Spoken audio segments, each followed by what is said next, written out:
Assalamualaikum warahmatullahi wabarakatuh, teman-teman siswa kelas 10. Di sini kita akan membahas pencemaran lingkungan ya, yang sudah teman-teman bahas sebelumnya di presentasi teman-teman atau presentasi kelompok seperti itu.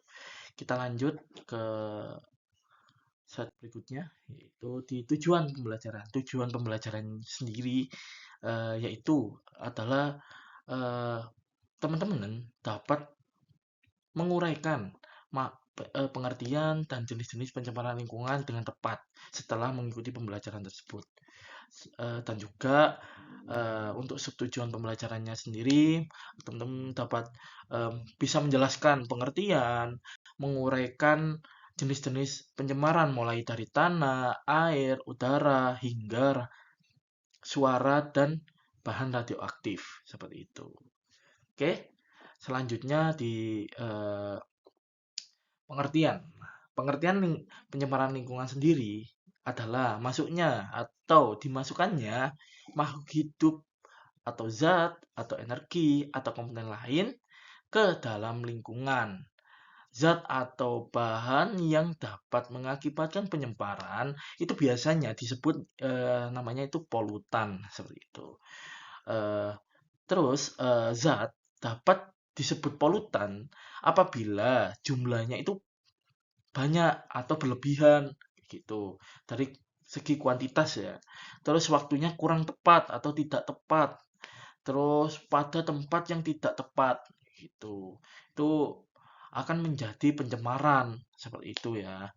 Oke, selanjutnya kita membahas di pencemaran tanah. Yang pertama ini ya. Pencemaran tanah disebabkan oleh beberapa hal seperti sampah plastik, kaleng, minuman yang dibuang sembarangan, yang itu punya zat-zat yang emang tidak baik atau tidak bisa diurai oleh tanah seperti itu. Terus pencemaran tanah umumnya akan berakibat pula terjadinya pencemaran air. Ya biasanya kan airnya kan kalau misal air itu nggak larut atau enggak mengikuti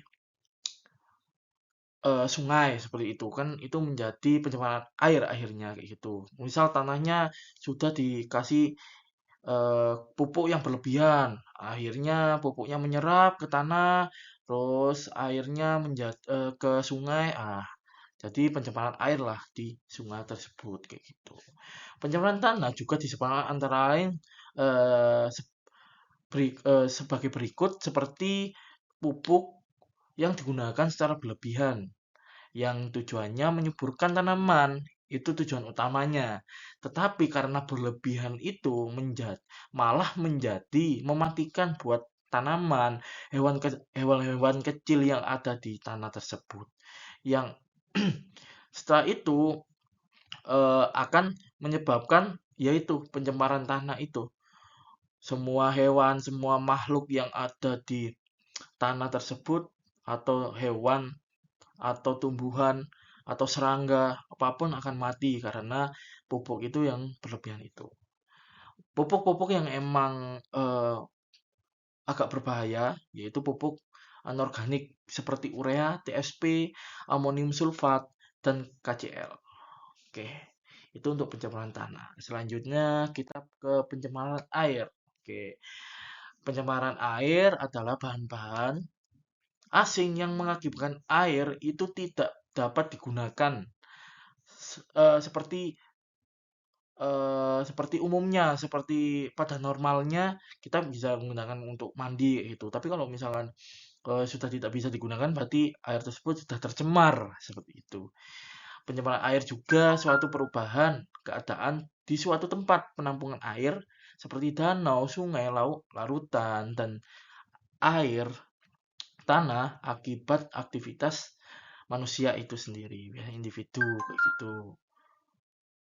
Pencemaran air dapat disebabkan oleh beberapa jenis pencemaran, yaitu pembuangan limbah industri, sisa insektisida, pembuangan sampah domestik, misalnya sisa pembuangan deterjen mencemari air. Ya, jadi betul ya, untuk pembuangan deterjen. Jadi teman-teman kalau misalkan selesai nyuci itu jangan langsung airnya dibuang ke tanah kayak gitu, nggak boleh, harus dikelola dulu.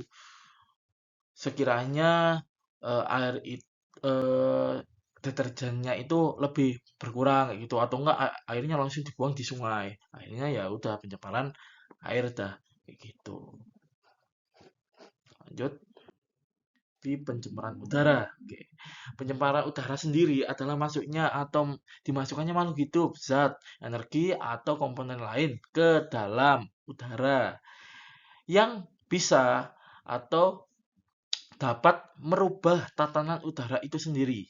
Itu biasanya disebabkan oleh kegiatan manusia sehingga udara tersebut turun kualitasnya gitu dan sampai ke tingkat yang menyebabkan udara itu tidak dapat berfungsi dengan baik sesuai dengan peruntukannya atau sesuai dengan normalnya seperti biasa gitu.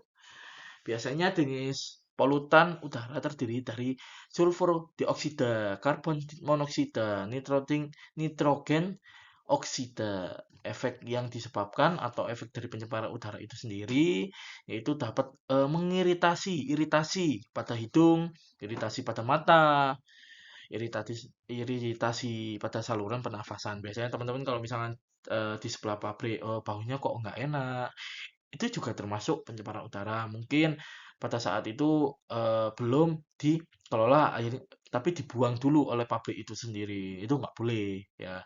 Itu membuat pencemaran udara. Oke. Selanjutnya pencemaran suara. Pencemaran suara itu disebabkan oleh kebisingan, bunyi-bunyi yang mengganggu atau merusak pendengaran manusia yang memiliki intensitas di atas 50 desibel kayak gitu. Sumber pencemaran suara antara lain kendaraan bermotor, kapal terbang, deru mesin pabrik, dan radio tape yang berbunyi secara keras atau berlebihan. Kayak gitu. Pencemaran suara merupakan pencemaran serius karena dapat menimbulkan cacat pendengaran permanen. Nah, teman-teman biasanya ada ya meskipun tidak 50 desibel ketika ada orang menggunakan sepeda motor pakai knalpot brom gitu. Itu kan eh, pencemaran suara juga terus membuat kita kurang nyaman kayak gitu. Kurang nyamannya di mana? Terlalu berisik, terlalu em, eh, pende- apa ya? Terlalu mengganggu juga. Kan nggak nyaman, yang lain itu nggak nyaman. Jadi itulah pencemaran suara. Oke. Selanjutnya yaitu pencemaran bahan radioaktif. Oke. Penyebab pencemaran radioaktif adalah debu radioaktif yang berasal dari bom nuklir, guys. Serta reaktor reaktornya gitu. Bahaya yang ditimbulkan adalah radiasi sinar alfa, beta, gamma dan partikel neutron yang lain. Hasil reaksi fusi dan hasil reaksi fisi. Nah, seperti itu. Terus pengaruh paparan radioaktif terhadap gen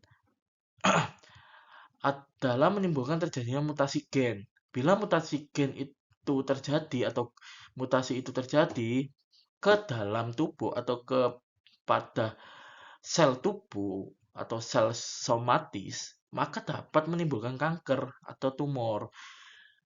Jadi biasanya kalau sudah terindikasi lingkungan tersebut terindikasi atau tercemar oleh radioaktif biasanya sudah tidak bisa atau tidak boleh ke situ lagi, tidak boleh dikunjungi lagi tempat itu karena ya itu punya radioaktif yang